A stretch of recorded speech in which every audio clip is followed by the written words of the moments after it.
Hey, what's going on? In this video, we're going to talk about the number one question you're likely not asking on your sales calls that's most likely causing you to actually close some deals. All right. I have some notes on my second screen up here, so it's just going to help me kind of like figure out, where my thoughts are going. But essentially, just to kind of get to the point immediately, and then I'm going to double back and then explain exactly what it is that I mean. So a lot of times, at least in the way that I talk about how to do sales, it's basically broken up into three parts, where they essentially want to be, where they are now, and then of course, you pitch after that.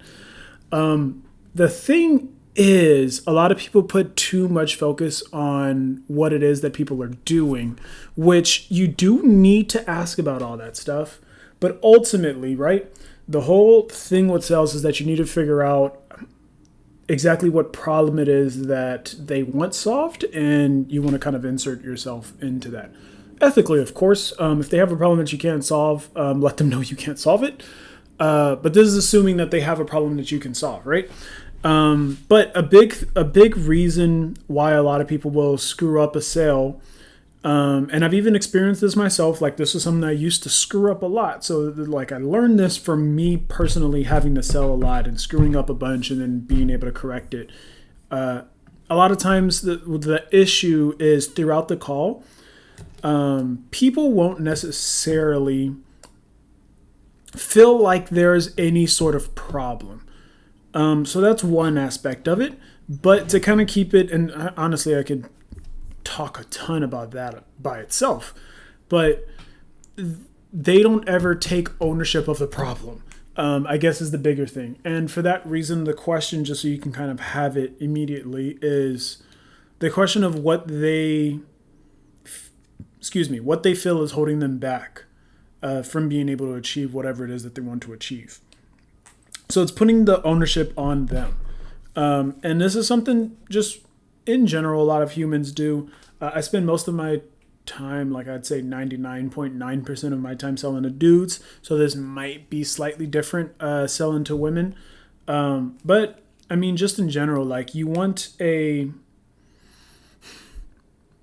someone on the other side of the sales conversation. So you as a salesperson, you want the person that you're selling to feel empowered. And in order for them to feel empowered, they need to actually take ownership of the problems. So in order for them to take ownership of their problems, you can't just say, hey, you have to take ownership of your problems. You need to ask questions that force them to take ownership of it. So you simply do that by just asking, what exactly is it that they think is causing their issue in the first place? And you want to listen very intently to how they answer this question, because it'll determine whether or not they're actually taking ownership of it or not. So, for example, something I sold a lot was dating coaching. Now I'm more so doing like B2B, type of like biz op stuff. But the way you'll hear people answer a question like that, what do you think is causing this issue where you're not able to have the dating life it is that you want, where you're not able to, be able to get this relationship and get this high quality woman that you want? A lot of times you'll hear someone say something along the lines of, oh, it's just the way society is right now, the way social media is set up and the type of content that women are watching right now, it's creating a very bad dating market. You can't sell to someone who says something like that, because in their heads, there's nothing they can even do about it in the first place. So it's like, what's the point of paying for a solution when the problem is totally out of my hands? Does that make sense?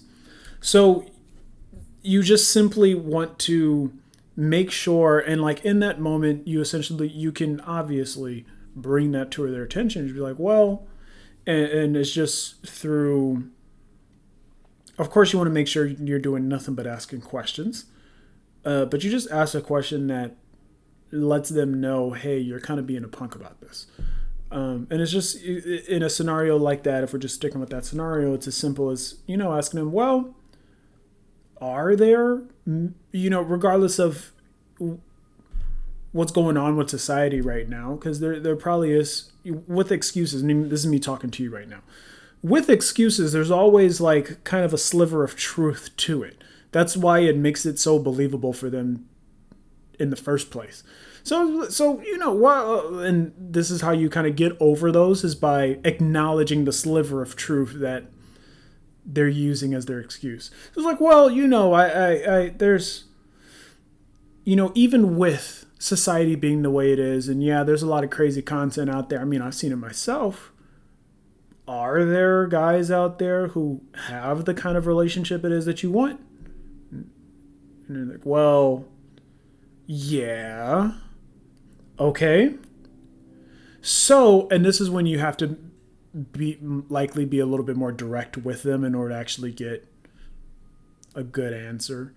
It's like, so, well, you know, what do you think you might be doing or not doing that's causing you to not actually get the kind of relationship it is that you want? Because it's clearly possible. So it's kind of just like giving them frames of mind that they can't refute, right? I call it extreme negatives or extreme positives, where it's like they can't not acknowledge it. Like, for them to not acknowledge it would be them being disingenuous. And if they act disingenuous in that moment, like if I told them, like if I asked them that question, for example, and I was like, well, are there guys out there who have the relationship that you want? And they tried to be like, well, I don't know. I would just directly call it and I'm like, dude, like, what do you mean you don't know? You don't think there's men out there in happy relationships? Is that what you're trying to tell me? Like, you have to fight that head on. Otherwise, they're just going to keep being disingenuous with you. And you can't sell to someone like that either.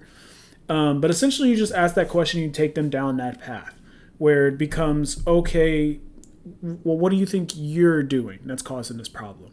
Or what do you think you're doing that's holding you back from being able to achieve what it is that you want to achieve?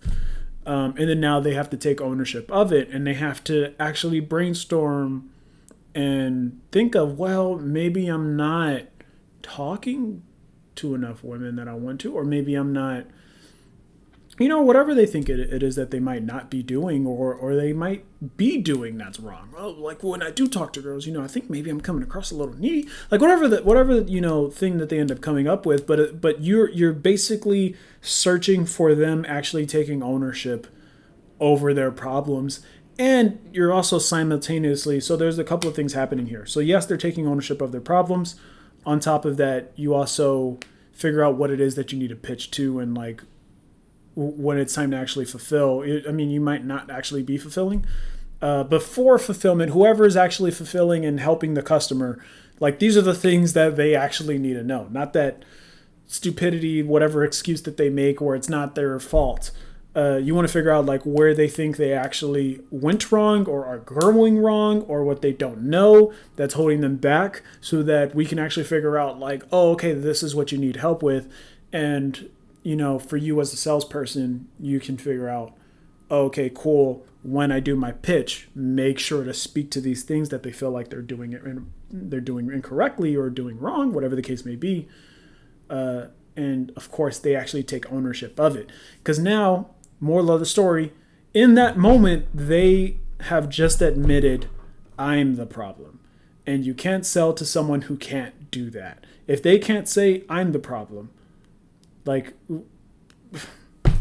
how can you sell? How can you make a sell? You know? So hopefully that was helpful. I'll keep making videos about stuff like this.